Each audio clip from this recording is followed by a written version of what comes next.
Hi, everyone. Thank you, as always, for staying tuned for updates from the team in regards to the Starve Rock murders case. We are still actively fighting to prove Chester's innocence and will continue to drop bonus episodes and case updates as things unfold.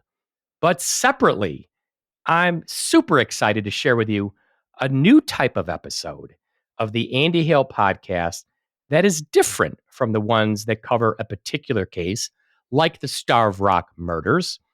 We're going to be releasing episodes of Wrongful Convictions and Cold Cases, and I'm thrilled to share these with you. In these episodes, I'm going to be discussing a variety of wrongful conviction and true crime cases with some interesting people with a new person or topic in each episode. These will be standalone episodes, which I hope garner your interest as much as the Starve Rock Murders episodes have, and we've enjoyed doing so much together.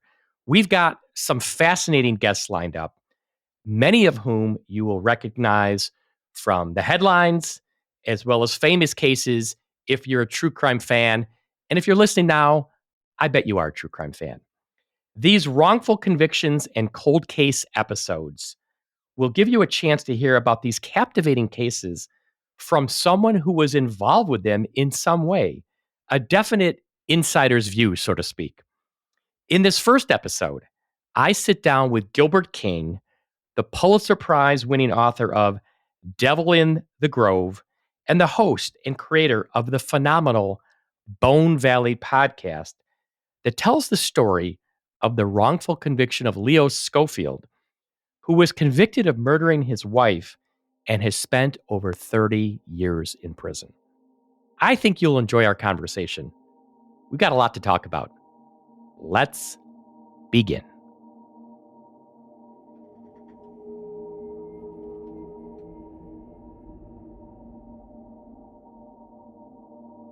On February 24th, 1987, 18-year-old Michelle Schofield left her job as a waitress at Tom's restaurant in Lakeland, Florida. She made $13 in tips that night. She called her husband, 21-year-old Leo, and made plans to pick him up at a friend's house. She never showed up. 2 days later, Michelle's car was found abandoned on the side of I-4 and State Road 559. The next day, her body was found in a canal in a wooded area 7 miles from her car. She had been stabbed multiple times. Despite the fact that there was no physical evidence linking Leo to the crime, he was charged with his wife's murder based largely on the testimony of a neighbor who claimed to have heard a commotion in the Schofield's trailer that night and then claimed to see Leo emerge carrying a heavy object wrapped in something. Leo was subsequently convicted and sentenced to life in prison. But did Leo Schofield really murder his wife, Michelle? The case took a dramatic turn when years later, fingerprints found in Michelle's car were matched to a man named Jeremy Scott, who had a violent past, including murder. At the time of Michelle's murder, Jeremy was 18 and lived with his grandmother in a trailer less than 2 miles from the canal where Michelle's body was found. Jeremy Scott would later offer a hair-raising confession to Michelle's murder to Gilbert King, an investigative reporter covering the case. Despite Jeremy's confession and his fingerprints being found in Michelle's car, the prosecutor's office has continued to assert that they got the right guy in Leo Schofield. 36 years after his wife's murder, Leo Schofield remains in prison, and his attempts at parole to date have all been denied.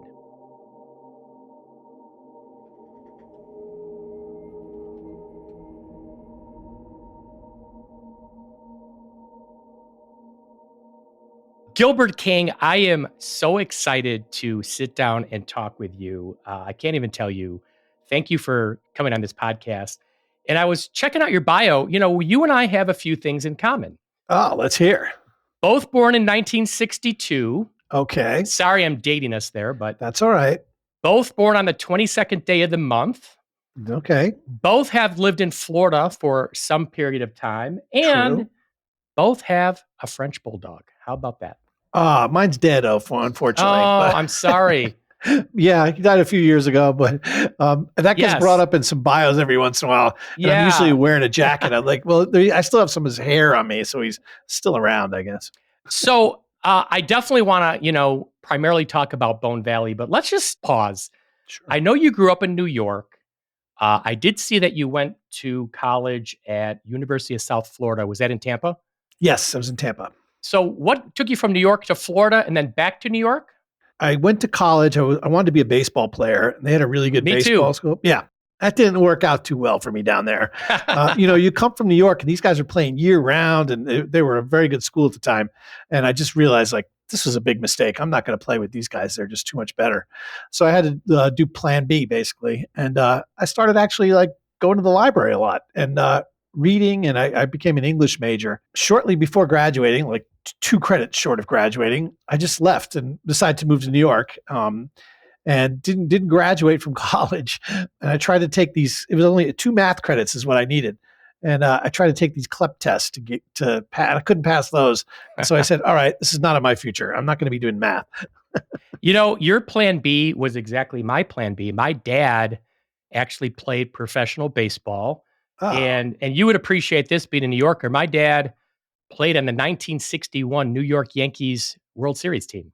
you're kidding me! Yes, Oh my lord, I've got his World Series Yankees ring at home. I look at it every day.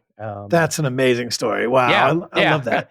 And so it's 61. funny is my dad passed about 10 years ago, but he always felt like, I went to law school. He was so proud of that. Like, Oh yeah, and like what I did was more impressive than what he did. I'm like, are you kidding me? You played professional baseball, I yeah. mean, I know it's the I would dream. trade for, oh my God, in a heartbeat. But he would always come to my trials with, was very proud. Oh, that's very cool. So let me ask you this. The first big thing I saw, is your book, Devil in the Grove, which I just ordered today on Oh Amazon, by the wow, way. yeah. Tell me what it's about and tell me what kind of caused you to write it. I had been doing a lot of research in Louisiana at the time, and it was a death penalty case back in 1946. And as I was going through the files, I saw a letter from Thurgood Marshall, and he was basically advising these young lawyers how to win this case.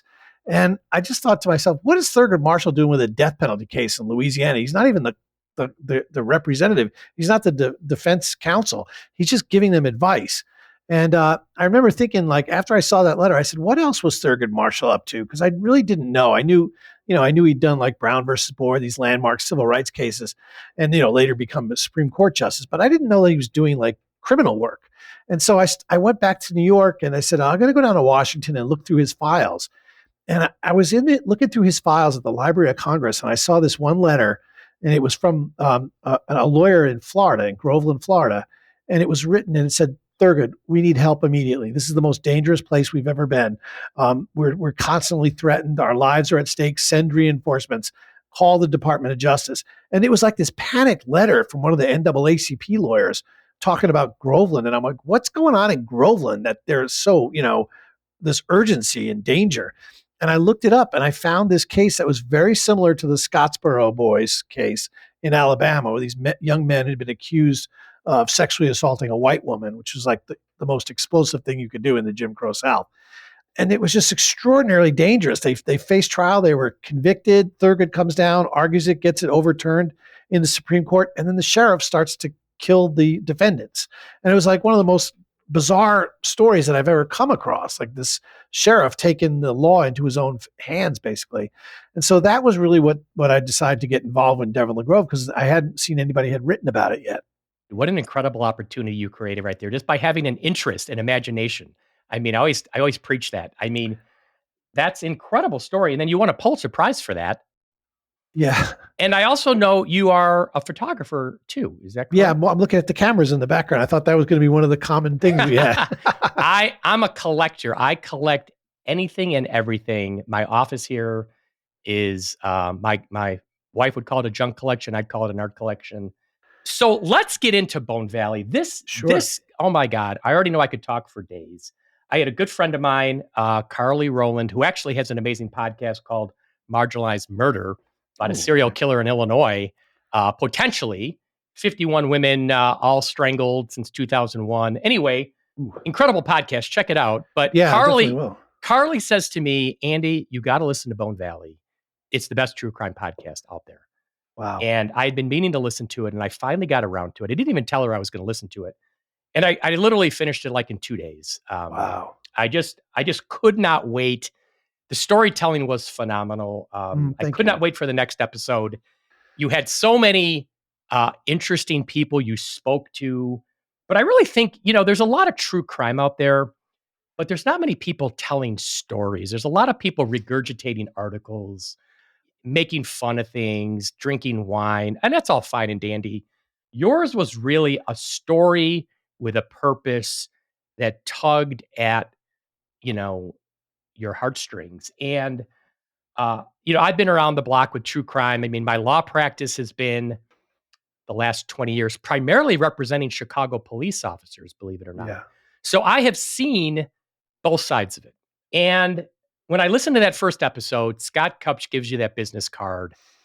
Could you have ever imagined that you'd be sitting here today where you are at?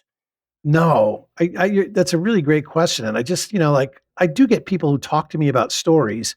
You know what it's like. It's like cases. There's so many of them out there, and you just you get an email or somebody talks to you, and it's overwhelming. You don't really know where to go. You sort of feel like you need to look into it because somebody, approached you. But this was unique because it was a judge. And I remember I went to dinner that night with a bunch of public defenders. And I said, guys, let me ask you something. This judge just gave me this card, and this is what it said. And they passed it around the table. And they were kind of looking at it like, a judge said this? Like, they're not supposed to do this. And it got to one of the public defenders from Polk County where this case took place, but it was 30 something years ago. And I remember he said, I know this case. You should call him. And that tipped me off that something was wrong. Like this guy was saying, I know of this case. And yeah. And that's how I got into it. I just started talking to him about it. And I graduated law school in 1987, and then I moved to Orlando, Florida, right out of law school. Right And there. I was living in Orlando, Florida when Leo Schofield was convicted. I've driven through Lakeland, Florida 100 times. Yeah. And so when is the first time, you decide to kind of check it out? When do you think, hey, maybe I'll do a podcast about this? Well, that's a really great question, too, because I had originally, my intention after I started looking into the case and Judge Cupp told me to read the transcript, which I did, I definitely saw something there. And I said, maybe this is a situation where I'm kind of in between books that I'm writing. I could maybe go down and spend a few months and just sort of write a long feature story about this case because I thought it was interesting. And, right away after like visiting Leo in the prison and just hearing him talk, I remember coming out of there and I had not been a big podcast fan at that point, but I listened to a couple of them. And I remember just coming out of there with Kelsey and Kelsey was listening to more of them. And, we just sort of said, what about a podcast? Like, Leo's a great storyteller and the other people we were meeting had really, really compelling stories. And it was so much different than what I'm used to is just writing quotes on paper. I was hearing them and hearing the emotion and the pain and, the distress and the desperation. I was like, this just sounds too good. And so that's where we decided. An article, I don't care how long the article was, it could have never, ever come close to what you did with a podcast because you need to hear the voices. Yeah, absolutely. And, and it's kind of similar. I had been representing a guy named Chester Weger, convicted in 1960 of this national news story, the Starved Rock murders, served over 60 years in prison. And I decided to finally just do a podcast kind of for a similar reason. It's a way to tell the story, Yeah. Take a deep dive. It's another way to more effectively tell a detailed story. And what I liked about Bone Valley, I'm not a huge fan of these superficial, let's just regurgitate things. Half the time they don't even know what they're talking about. You really, and I thought you actually were very fair.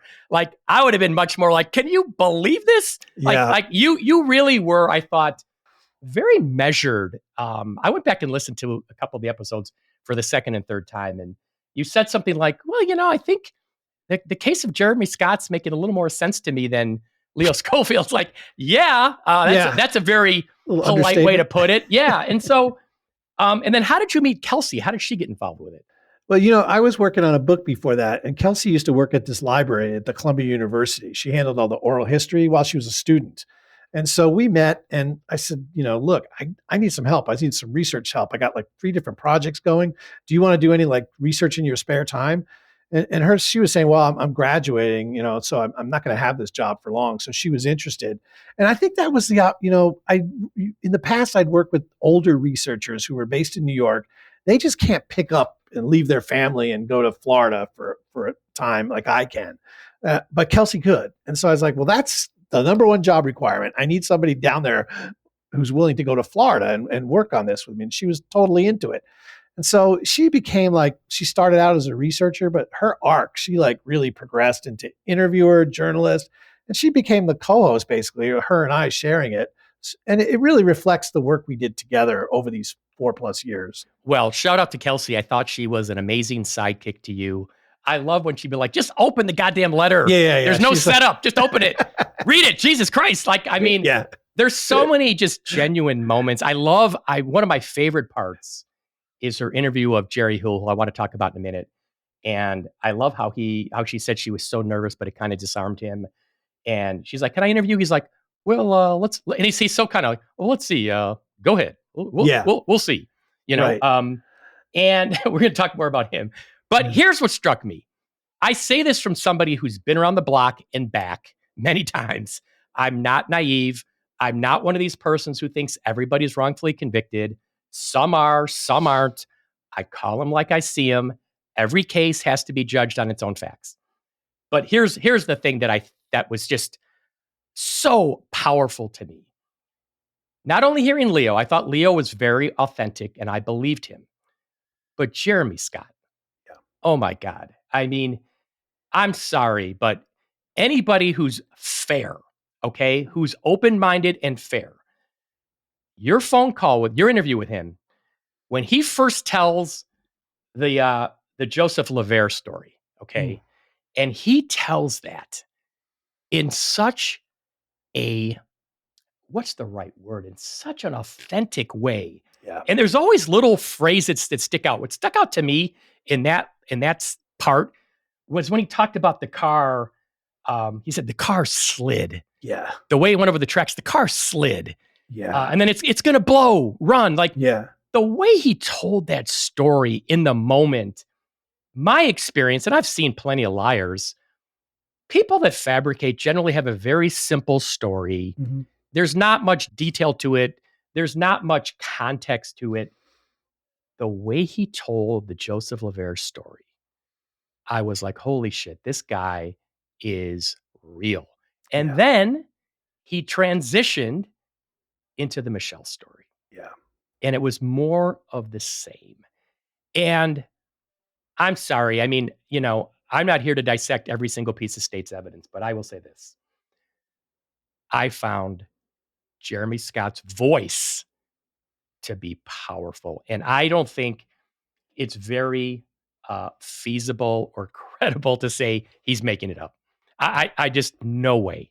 You're so right about that. And I'll tell you why. I'm glad you said what you said. And I really appreciate that because, we were very careful. We went through all his interviews that he'd done with investigators and lawyers. And at one point when he was denying killing Michelle, he walked these investigators through the story and he could not keep it straight. It was just like you said, he was trying to do a real simple story, not do any detail, but he kept like saying that so-and-so was in the car and then he changed it to somebody else. And a lot of the things that he was mentioning, you could just tell he was lying. When he sat down with us, all the remorse that the state was looking for from Leo Schofield, it's all in Jeremy. He's there. He's not saying this because he cares about Leo. He doesn't know Leo. But I think he got a lot of, he felt like this was the right thing to do because the state had the wrong person in prison. And when you hear his voice crack, when you hear him talking about that car sliding, like you could physically, it felt like you were with him. He's doing the body movements. By that point, Kelsey and I had gone over all the police reports and all the witness I statements. get goosebumps now hearing you tell it. Yeah, Go ahead. I know. It was just, it felt like we were in the car with him. He was describing the way it slid, the way it hit this one car, ricocheted off, and then hit the pole. And I mean, if you look at the diagram of the crime scene, it's exactly the way it happened. He didn't have access to this stuff. I had a real hard time getting access to it. It took appeals and Freedom of Information Act requests. There's no way this stuff wasn't, mentioned in the trial or anything like that because I didn't know who he was. But everything he said in that LaVere killing was accurate. It all matched up. And then the hat. He's talking about the black Yeah. hat that he unsolicited brings up that he said belonged to his cousin, Jason Scott, had his name on it. The way he, said, run, it's going to blow. He didn't want people to see his face. And the whole thing, there was, when I heard that, I was like, there's no doubt in my mind, this guy is telling the truth about this. And then it just transitioned into Michelle's story. And I thought the way he told that story was very similar and powerful, in the moment, authentic, kind of matter of fact, with emotion, not rote. I mean, and I mean, when he just goes through it, and even little things like, he's talking about the knife and he said, oh, it comes in twins. And I took one of them. Little weird details. Like, you're not going to make that up. That's exactly what I think. I mean, it's too specific, Yeah. And, my overall point is the way he told the story. Like I said, I just think anybody being open-minded is going to say, holy shit, this guy is telling the truth. Was that your reaction when you first heard him? Yeah, I mean, we didn't know what to expect going into that. It took so long to get this interview. We didn't really, when we planned out the whole series, we didn't think we'd ever actually hear from him, and he was just not going to be a voice on the show. And then, when he finally agreed to be interviewed, which was really getting kind of late, we went in there, we didn't really quite know what to expect. And, we thought when all the cops and investigators interview him, he's always handcuffed to the table.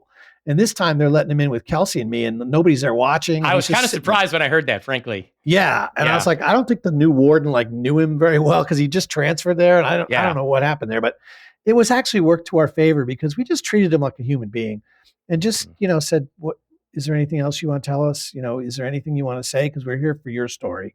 And he just relaxed and you could feel it. I mean, everything he was telling us, I couldn't catch him in a single lie. And there's parts he couldn't remember, which I think is really common. You probably dealt with this, but people who kill, they get you right to the point, and then afterwards they get really vague about the actual act, because I just think to actually say that about yourself and what you did is just too traumatic.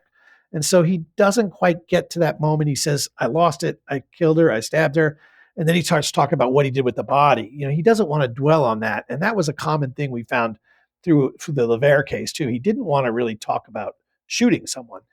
He said, I pointed the gun, it just went off, and that kind of thing. He's very vague about it, but that makes sense. I mean, that's the kind of thing when you throw pictures of an autopsy at someone and they have a reaction like that. There's a reason they have an reaction like that. Yeah, I thought you did a really nice job of humanizing him. I mean, hey, this guy's done some terrible things, right? He's committed some horrible crimes. And I'm not defending any of that, but I will say this. I mean, it's a more complicated issue. This guy grew up in a messed up situation. I thought his humanity came through in your interview. He's talking about, what did he say? Sleeping with dead bodies? Like that's my punishment. He's clearly tortured by this. It was emotional hearing him. What kind of gets me is like the state of Florida. Why is the first version gospel, right? Right. The first version, of course, is a denial. That's no surprise. Right. Why is it then when somebody changes their mind and actually wants, to kind of release it, why is that now, like the second version can never be the truth? It's like, oh, he already said that he didn't do it, Right. I mean, it's just like, so now everything he says cannot be true because, that's not how it works, No, and so I want to get into a couple details that you brought up that I thought were powerful. The $10, obviously, I thought was a strong piece of corroboration. If she had $13 in tips and, bought some gas and $3 of gas, why would he say he took $10? I mean, he could have just said, I took some money. He could have said nothing. Does he even know fundamentally that she had called Leo on the phone? I don't think he knows that she was talking to Leo. I don't think that. He just said that she was on the phone with someone. How does he get that right? I mean, we know that she calls Leo from a phone, right? Okay. That's part of his story. She's on the phone talking to somebody. Okay. I mean, like, that's just an incredible piece of corroboration right there that he wouldn't necessarily know. Like, it's not like he said, "Oh, I just happened to run into her on the side of the road or something." He's got her on the phone. Right. A No. specific thing that can be checked, Yeah. you know? I mean, it's Yeah. just, you could say, well, maybe he got the newspapers and stuff. I don't think he did. He barely reads. No. It's not No.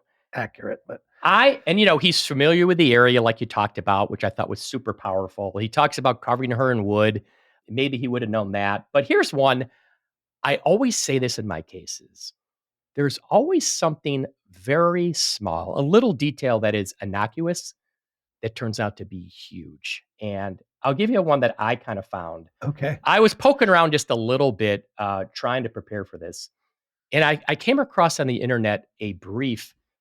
It was called, let me find here, the state's response to the court's order to show cause. This was January 31st, 2017. And it was a state's brief. It had a bunch of exhibits on it, but it summarized some of the trial testimony. Okay. And in summarizing the trial testimony, when I read this, I put a question mark. What it said was, it said, the this is when they found the car. The doors all were locked. Okay. And I thought, oh, that just seemed weird to me. Like, the doors were locked. I just made a mental note of it. I just thought that was a little bit weird. I mean, okay, the doors are locked. Well, then I was listening to your podcast, and he says he left the keys and he locked the doors. And I was like, holy shit. Like, that completely jives. There's no way you're saying you locked the car doors as the way to embellish your story. Yeah. You're not making that up. It's a meaningless fact. That, to me, although it's a tiny, tiny little point, it's a huge point. Yeah. It's just a huge point. You're absolutely right. And honestly, there's a lot of those little moments, and not all of them got into the podcast, but I'll tell you one that didn't, which I loved. We just never could find a place to put it for some reason. But it was one of the calls that Jeremy made with his grandmother when you heard part of it at the end of episode 5, I think, where he's talking to his grandmother and he's like, "Grandma, they're coming after me. It's about a dead girl. And, remember where we used to live?" That kind of thing. Obviously when the police came in, they told him what had happened and they gave him some information. And he says something to his grandmother that's I think is just so telling. He says, "Grandma, the police said that they found blood in the trailer, and that's what had me so confused." Like, Right. because the police know, the police Yeah. at that point, Yeah. they think, that's where the facts are, in a trailer. And he's like, "What? There's blood in the trailer? No. That's not where it is." So he tells his grandma he's confused by that. Those are the little things that you pick up. Yes. There's like no way that's going to happen like that. Yes. Exactly right. And there was another thing. I'm glad you brought up the phone calls with his grandmother. This document that I just referenced that I saw online, Mhm. it actually attached some transcripts of the phone calls with his grandmother. Yeah. And I didn't realize this until I read this. So when he is talking about stealing stereos, he's talking about doing it with friends, not Yeah. by himself. Because he says, I'll read a couple quotes. He says, "Only way I could think of it is because me and a couple other guys, when we used to see cars on the side of the road, we used to, get in them and, steal stereos." And then he says again in the same call, "Because me and a couple other guys." And then he talks again about how he used to do this with a couple of his friends. And I thought, yeah, they probably had a car and they're driving down I-4. And if they see a car stalled on the side of the road, this is not that situation. How's this guy? What's he walking on I-4? No. So it doesn't even fit this whole modus operandi of stealing stereos with friends. Doesn't even fit here. No, he tried to explain that to the investigators, and you would love it if you like those little details, because he's trying to say that he didn't do it. He just stole the stereo. And he says, "So then where the car was parked, I went up to this gas station and I drove up there and they have a little trash can there." He keeps mentioning the trash can. Like, why would the trash can be in your memory unless that's the place you put the knife? But that's the thing he remembers at the gas station. Like, I went up to this little dumpster and that's where I turned around, Yeah. We mentioned Jerry Hill. Hearing that part, oh my gosh, it was hard to listen to. And I like the way Casey said it. Kelsey said it. She said, hearing it in person was kind of like much, much worse than she was expecting. I mean, Jerry Hill, you would have thought you were at the parole hearing for Ted Bundy. Like we can't let this psychopath out. I mean, you got a case where there's no forensics tied into the crime. You got credible evidence. At the very least, you've got a holy shit, we might have got it wrong situation. And he's acting like it's Ted Bundy, a guy that we're 100% sure committed these murders, psychopathic killer, right where he belongs. I just can't believe there's not a more tempered, like, well, yeah, maybe we got it wrong. I mean, like, how Yeah. can you say it that way? I honestly don't know, but their first instinct is to just resist it and fight it and destroy everything Jeremy Scott says. If they'd have put half the effort into destroying Jeremy Scott's credibility and just look into him and ask him, I think he would have confessed. He was there, but they didn't want that. Jeremy Scott served a specific person. They just had to destroy his credibility, and just keep calling him a thief when your office has prosecuted him twice for murder at this point, and they're just saying he's a punk and a thief. It just doesn't make sense. It's not sincere. Well, I mean, in parole, this is so similar in so many ways to my Chester Weger Starved Rock murder case because Chester only got parole after being incarcerated for like 60 years. He only got parole after his former prosecutor died, a guy named Tony Reculia. Tony Reculia would show up at every parole hearing and be like, Chester Weger's should have been, he got a break of his life when he didn't get electrocuted in 1960, and when he finally died, and he wasn't there to kind of just be the voice of the state, Chester got parole. But here's my point. At the very least, anybody has to acknowledge the fact that, hey, we might have got it wrong. Okay. At the very least, like we might have got it wrong. We know that there's no forensics tying to this guy. No witnesses put him there. And he served over 30 years. So give me a break. I mean, you're not going to vote parole on that. I mean, I've seen this so many times. It's just frustrating. And I'm preaching to the choir. I know. Yeah, no, but like they criticize him for being a litigious defendant. Like he did his direct appeal. You're goddamn right. I'm a litigious defendant. Right, I'm going to try everything I can to prove my innocence. Right. I was thinking, think of yourself sitting in jail and just maintaining your innocence the whole time, and then they find fingerprints, and then the fingerprints identified to a killer. What are you going to do? Just sit there and go, well, that's bad luck? No, you're going to file an appeal, and then he becomes now a litigious defendant. Well, what I found powerful was that he never expressed remorse. I had a client, Cleve Heidelberg, who I got out of prison after 47 years, never expressed remorse, never said he did it because he didn't do it. Right. Now, what happened was Cleve Heidelberg was up for parole the same day as Chester Weger, who I didn't know, never heard of Chester Weger, never heard of the Starved Rock murders.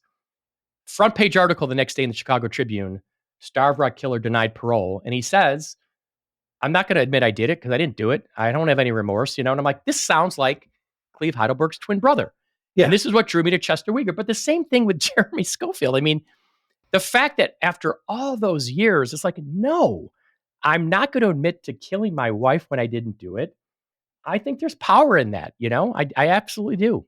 Yeah, especially when it's hurt him at every stage. I mean, if he'd expressed remorse, he was a model inmate. He just said, I can't dishonor my wife's memory by saying that. I'm just not going to make that part of the public record. It's easier for me to do the time than to live with that lie.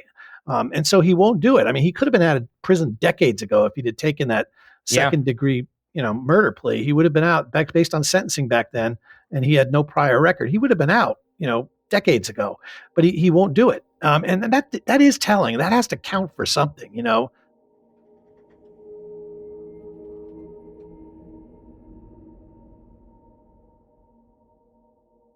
One of the big kind of counter arguments that I've seen is there was no blood in the car. Now, me personally, I agree with the way you discussed it on the podcast, that the initial stabs were probably likely in the car. He does say in his interview that she fell out of the car. Okay. So I think it very well could be exactly like you kind of, said that, he stabbed her, however many times, a couple times. She got out of the car and he stabbed her many times in this fit of rage. that you probably don't even remember. So the fact that there's not all the blood in the car, to me, is not troubling. I think it could be completely consistent with what he said. I think so too. And also if you look at the autopsy and the description of the wounds, she's stabbed like multiple times in the back and then in the front.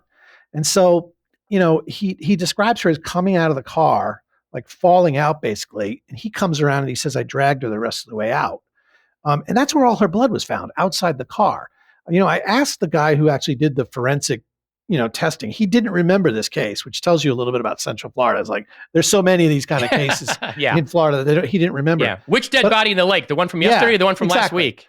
But, I said, well, in general, I'll just ask you a general question. Could you imagine any situation where a woman is stabbed in a car and there's no blood found in the car? And right away he said, was she wearing a jacket? And, his explanation was a lot of times you do a stab. It's not like the movies where the blood starts gushing out. Sometimes it's just captured inside the jacket. That's where all the blood was found, in her jacket and on the ground. I mean, to me, it was pretty obvious. I'm so glad you just said that, because I have actually, on a couple occasions, tried to retain blood experts for that very reason, to say, oh, you would have expected to see a lot of blood here, and there's not. And both times the expert said to me, blood pattern experts said, no, oftentimes there's not not much blood. It's just, it doesn't have to be, like you said, a Monty Python, Right. blood just gushing out everywhere in the car. And people just expect that and want to see it, I wanted to ask you about this Downy bottle that was back in the hatchback area. Was that Michelle's blood on that bottle? Yes, that was definitely identified as Michelle's blood. It was. Yeah. And so I think that's also got to be something that gets put in the Jeremy Scott column. And my explanation, my kind of thinking about that is, we already know he's back in that hatchback area, right? Because his fingerprints are on like the whatever that document was. Yeah, it was a receipt for some rental thing. Yeah. So he's back there. Yeah. And so I'm thinking, so how does her blood get on this Downy bottle? We know he's back there. I think there's a very, very high chance there's blood on his hands. Okay. Yes. Because he's stabbing her 26 times. And I just thought, well, gosh, that sure sounds like he accidentally smeared that Downy bottle. Didn't know it. I didn't see pictures of it. Is it small or? Yeah, it's a pretty small smear. I mean, it's probably like the size of like a pinky, just like a little blood that's just like there. See? And he wouldn't even know he did that. No, he wouldn't. But if you take the flip side, let's just play devil's advocate. Yeah. And Leo wrapped up Michelle in the back of the trunk, dumped her body out. You know what I think's happening in that situation? Everything in the hatchback's getting tossed. It's all going in the dumpster. The Downy bottle, the whatever. You're going to be meticulous. You're not leaving anything back there. Yeah, it didn't make sense. And where they found the car, like where, if that was Leo and his father, where were they going?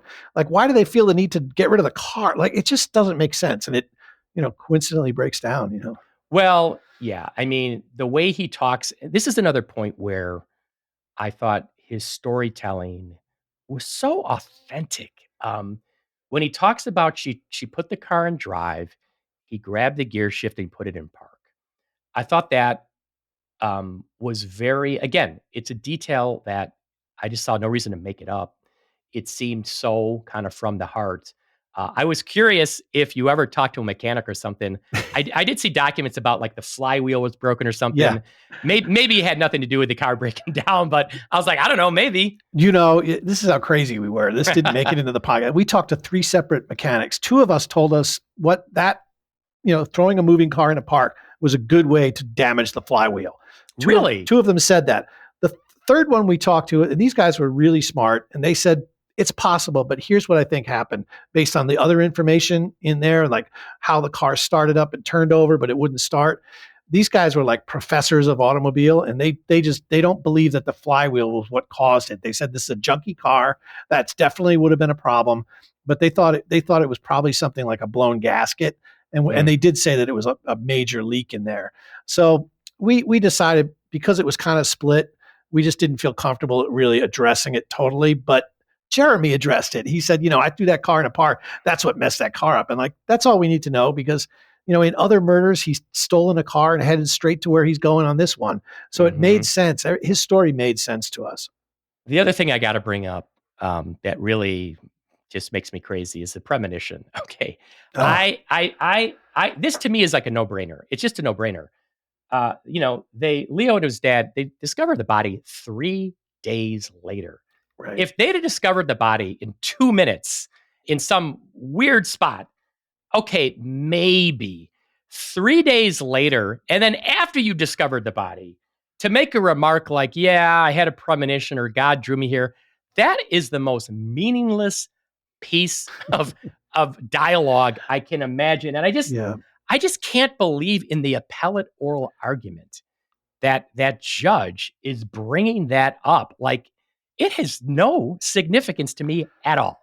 It really doesn't. It's so frustrating because it's like the kind of thing that a jury hears. And when you have a prosecutor who's just like his entire closing argument is practically about this premonition, you can just see it's like being used to smear him. Now, they make it sound like, oh, he woke up in the middle of the night and said, I think I know where the body is now. God Yeah. just told me. Like, that's not what happened. It was a search. All the families were searching. He was the one that found the body. And then he said this stupid thing like, God led me to the body. But he only said it after he found the body. You know what? It's the kind of thing I would say. I say Yeah. stuff like that all the time, like the law of attraction or something drew me to this. Yeah. I don't think there's anything even weird about it. No. I mean, I'm not the least bit surprised somebody would say that. I just found it shocking that it had carried so much weight throughout the years. Yeah, I And know. it kept getting brought up. Always. I wanted to piggyback on one other thing you said, which is how hard it is to prove your innocence. And when I was going back and doing a little bit of research about kind of Leo's court history, I came across a couple opinions earlier that I was kind of blown away by. I mean, there was one, he's seeking DNA testing of fingernail scrapings and hairs. And the state of Florida objects and says the DNA testing would not exonerate Leo. And as to the fingernail scraping, it would be inconclusive. I was like, are you kidding me? It wouldn't exonerate him? And who are you to say it would be inconclusive? Yeah. That got reversed. But my point is, the trial court said that. I thought that was Right. a stunning opinion. And then he brings a motion for post-conviction relief alleging newly discovered evidence, which is the fingerprints. And the trial court denies that motion, saying the fingerprint results were not newly discovered evidence and would not have produced an acquittal upon retrial. And it got reversed, and the court said, no, it's newly discovered evidence. Yeah. Like, I was like, oh my God, like, how hard is it to win in Florida? I mean, my goodness, what do you got to have? It is. There's definitely like a home court advantage. And, everything's stayed in Polk County pretty much. And so, a lot of these judges are coming from the prosecutor's office. I mean, I'm not trying to cast dispersion on that, but it's a common thing that happens in this case. The judges before Leo are like working with the prosecutor's office too, like before. And so that was always like a thing, like, this finality that needs to be preserved, have to respect the jury's decision. And it's like, well, this is something extraordinary. You have fingerprints that were never identified at the time. Both sides agree these are legitimate fingerprints. It's Jeremy Scott. And then Jeremy Scott ultimately confesses in detail to this, and they're fought every step of the way. I was looking back at a little chronology I wrote, and I didn't realize that Jeremy Scott's fingerprints, like they matched those in, I think it was 2004. Yes. Oh my God. Okay. So let me do the math. That's 19 years ago? Yes. Okay. Holy shit. Right. 19 years we've had these fingerprints. Jeremy Scott had been acquitted in his first murder trial in 1986. He gets acquitted. The investigating detective, Richard Putnell, is the same detective who's handling the Leo Schofield case. Why wouldn't he just say, you know what? There's some known murderers in the area. I know one of them particularly who's out free because he got acquitted, and he lives not too far from where the body was found. Do you think maybe we could just do a manual comparison and just run it against Jeremy Scott since we know he's not in prison and he's out on the streets in the same area? It was never done. Or if it was done, I'm not going to go that far. But for some reason, they didn't make that connection. So yeah, it didn't show up. They didn't have the APHIS fingerprint identification system, but they could manually compare it to people who lived in the area who were known to be violent. Why was that never done? Well, and I thought the way it's supposed to work is I thought like if prints get entered into a law enforcement database, I thought they're like automatically checked with APHIS like every so often, like once a year or something. Like there should have been a hit automatically. Yeah, never was. No, and I thought what was also outrageous was the fact that there were 6 hairs, I guess hairs found in the car or on or near Michelle's body that were cataloged. They were never tested. And here's the crazy part about that. They got destroyed. Okay, so here in Chicago, all evidence in a murder case is preserved. I mean, it's preserved. And you never know what's going to happen down the road. And here's the thing about those hairs. In the 1980s, we couldn't test them for DNA, but you know what? Now we got advanced mitochondrial DNA testing. Hell, we could test those hairs now. In my Chester Weger case, I found there was a hair found on one of the women's fingers. I submitted it to Bodie Technology. This is just last year. And they could do mitochondrial DNA testing on that hair. And you know what? It excluded Chester Weger. Ah. So that hair evidence should have never, ever been tossed. It's vital. And going back to one of your points about the prosecutors, I'll kind of maybe say what you didn't want to say, which is, the parole board was 2 former prosecutors, a former chief of police. Here in Illinois, they try to make these parole boards a mix of, people that have worked for the state and people that work for the defense. Maybe it's a public defender, maybe it's a criminal defense lawyer. You got to balance it out a little bit.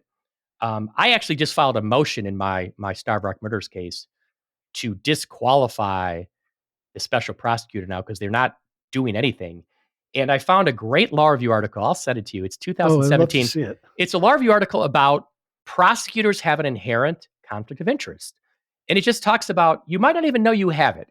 You want to advance in your office. You want to get reelected. You want to kind of preserve the victory for the team, even though you weren't the prosecutor. So there's all these things at play. And I have seen this firsthand many times. There is such a reluctance on prosecutors' office, even prosecutors who work for a supposed conviction integrity unit or something like that.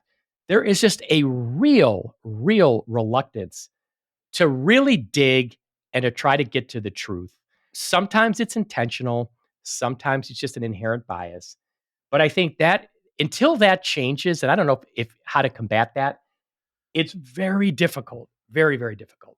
Yeah, I mean, the thing that always struck me, and I'd be curious to hear what your opinion of this is, because we didn't really delve into this. We just stated it as factual. But, the guy who tried to send Leo to the electric chair, a couple of years later is also the guy who tries to send Jeremy Scott to the electric chair for another murder. He's now charged with doing the investigation on Jeremy Scott in a murder case that he also got the conviction of Leo Schofield. So is Right. that like a conflict of interest? Like, this guy is really going to want to overturn one of his prior No. convictions? No. Right. I mean, that's why he Right. did such a small investigation, closed it right away. And I've had cases now. I'm dealing with this now with my Starved Rock case. I dealt with my Beef Heidelberg case. I had these were cases that were, half a century old. But yet, the prosecutors today are still trying to preserve the victory of the old office. Like, it's just like, it's just part of a team. I mean, they're just not like, let's take the flip side. In the Adnan Syed case, the Serial podcast, he wound up getting exonerated because the Baltimore District Attorney's Office and the Public Defender's Office worked jointly to investigate the case for like a year. They did DNA testing, they interviewed witnesses, they said, "Hey, let's collaborate and let's investigate and see what we get." With Florida, and it's the same thing happening to me now in Illinois with Chester Weger. There's not any interest in investigating. There's not any interest in like, let's turn over every stone. Let's open the kimono and see what we can find. Oh, no. It's like, no, he's right where he belongs. Right. And that's the thing. Like the state attorney, we asked the state attorney, Jerry Hill, like, why don't you have a conviction integrity review unit? His response was just like, we don't need those. We get it right. That's for Tampa and Orlando and Jacksonville, the big cities. They have problems, but we get our stuff right. Like, really? I mean, I always say this, like when an airplane falls out of the sky, there's an investigation. You want to find out what happened, maybe what went wrong. You don't want it to happen again. Same thing with, a person going in for routine surgery dies on the table. you want an investigation. You want to find out what happened. How is it that, prosecutors, their work cannot be reviewed? It can't be looked at because they don't make mistakes. We know they make mistakes. I just can't fathom that kind of thinking. And you know what I find incredible is, in unless you've got like clear-cut evidence, that somebody committed a crime, that these you have prosecutors wanting the death penalty, you know? Yeah, Like, right. like you got a case like Chester Weger was a confession-only case in 1960 when we didn't understand there were false confessions. And they're saying this guy should go to the electric chair. You got Leo Schofield, who could have been killed in a Yeah. case where there's no forensics. And I always say, every case, let's start with the forensics. I always start with the forensics. And here, what do the forensics show? There's Jeremy Scott's fingerprint in the car. Okay, now what do we know? He's a killer. He lived nearby. He took his girlfriend to the area. I mean, like, Yeah. I mean, what? what am I missing? And how the hell is Leo Schofield still in prison? Please, can you tell me? Can you answer that for me, please? That's what How? was the whole premise of our story. The question, why is Leo Schofield still in prison when ABC, Jeremy Scott? And that's the question we set out to answer. Like, why? Because it's a post-conviction story, really. It really is about like the state just doubling down and saying, Well, we're gonna wind down here. I could talk to you for days. yeah, I could too, Andy. Maybe This is maybe really we'll great. continue the Yeah. conversation, but where does it go from here? What are your thoughts on terms of what's next? Yeah. Well, because Leo got through that parole hearing, that he didn't get what his attorneys were asking for, which is immediate parole, which we were told that's very unlikely in the state of Florida. But they did give him 12 months and he got transitioned to this place called the Everglades Reentry Center. And it really just prepares inmates for freedom. And so he's in there with like a bunch of old guys who are not troublemakers, who are having served decades, and they're just getting them used to life skills to get out. So he's in a very safe environment. He's not going to stop unless he's fully exonerated. Um, Yes.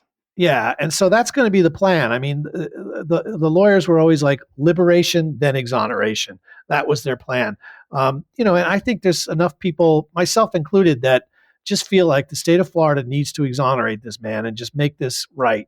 And I'm encouraged by it because that book I wrote, Devil in the Grove, that came out in 2012, and maybe like 7 years later, because it started to catch on and people were reading it, the state finally did exonerate the Groveland Four. It took 72 years, but they finally cleared him.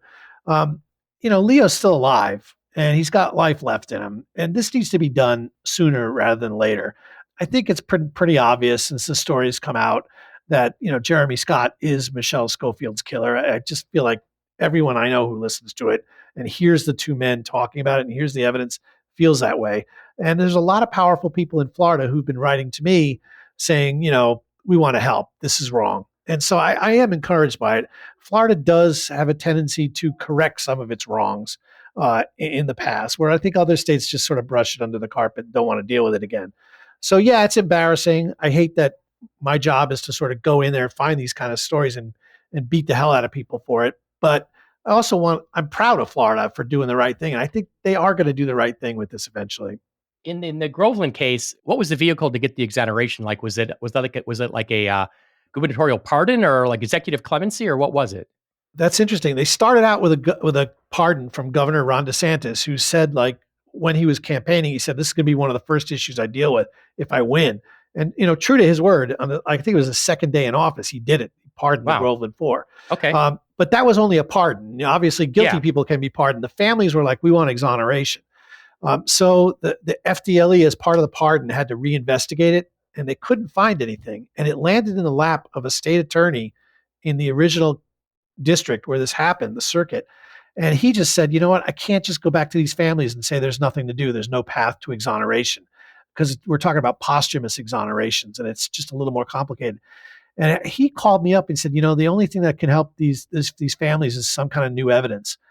And, we went through this. I spent like months with him, like working through things, riding around in trucks, going look for missing evidence. I could never find the state's evidence from the original trial. And last summer, I got a text from him. It was 2 summers ago with a picture, and he found the evidence in a different courtroom. And Wow. these were the original pants that the state had held up and said, Eh, we've examined them. That's a semen stain. This is the man who did it. He Wow. did a DNA test like in one day, and they said there's no human stains on this pants. Oh And my now he had, God. yeah, so it became evidence of prosecutorial misconduct. They Holy falsely cow. represented it. So that it took a miracle in a lot of ways, but That's amazing that evidence was sitting like in a dusty courtroom that nobody knew about. yeah, I looked so Holy hard. You know, cow. they don't let me go back there and look around, but I would have. Oh my God. Well, I think, and I've done this, this is the reason I had my podcast about the Starbuck murders. I think you've got to use these storytelling vehicles to shine a light on these injustices. It's a great way to reach an audience. It's a great way to tell the story, Yeah, do a deep dive, get into the details. You couldn't do it through a newspaper article or an op-ed or even a book. I don't think Like I so. said, I'm sorry, but if you listen to anybody who listens to that Jeremy Scott episode, Dear Mr. King, episodes 8 and 9, I'm sorry. Case closed. He did it, not only by his story, but all the other circumstantial evidence, the pieces of the puzzle, they all line up. I really hope Leo gets exonerated. I hope he gets justice. Kudos to you and Kelsey for shining a light on it in a truly remarkable storytelling way. Because it could have been done. You could have just done the podcast and, it could have been still told the story, but not the way you really told the story as a storyteller. You could tell that you are a writer. And so I just want to tell you how much I enjoyed it. And I really hope everything works out for Leo. I really do. And if there's It's any so way I can kind of help, you. let me know. Yeah. Well, let's stay in touch about it because there's other things I'm happy to talk about and show you along the way because you're really fascinating to talk to about this stuff. One obviously direct way is if I don't know if it'd be the state's attorney's office or the governor's office would do an exoneration, or if they would need new evidence. So you could always try to find something new. Maybe Jeremy Scott gives you some new details. Maybe you, I don't know. I mean, I'm sure the lawyers have thought about this 1,000 times over, but I don't think the fat lady hasn't sung yet. I think there's still time. I still think justice is going to get served. What hit me about the parole hearing though, and I could tell, yeah, like when they voted, he's going to get parole in 12 months, when it's up. Okay. But you know what? I didn't want to it's like, yeah, but every day is precious. Every hour is precious. It's easy for you and I to say, oh, hey, buddy, you're going to get it in a year. Oh, Yeah. really? Is that, you want me just to spend another 365 days here? I mean, Right. it was Who would even heartbreaking. spend a year like that? Like nobody would Yeah. want to spend a year like that if you. It was just heartbreaking that there couldn't have been the recognition that this guy should be released today. But I think that day's coming. I'm so glad my friend Carly told me about Bone Valley. I'm so glad I actually listened to it. Thank her for me. I'll be eagerly awaiting bonus episodes. I'll be eagerly awaiting any updates. I look forward to a happy ending. He deserves it. And I say that from the bottom of my heart, from somebody who, like I said, I've seen both sides of this. I'm not one of these persons like everybody's wrongfully convicted. I'm Right. more in the middle. So Yeah, this one's pretty obvious, I think. yeah. And what's crazy is it's obvious. And where's Leo right now? He's in Yeah. prison. So Right. That's what makes it more urgent, I guess, right? yeah. Well, keep up the good work. Tell Thank Kelsey you, I Andy. really enjoyed it. And let's definitely stay in touch. Really appreciate it. Great talking to you too, sir. Yeah. Likewise.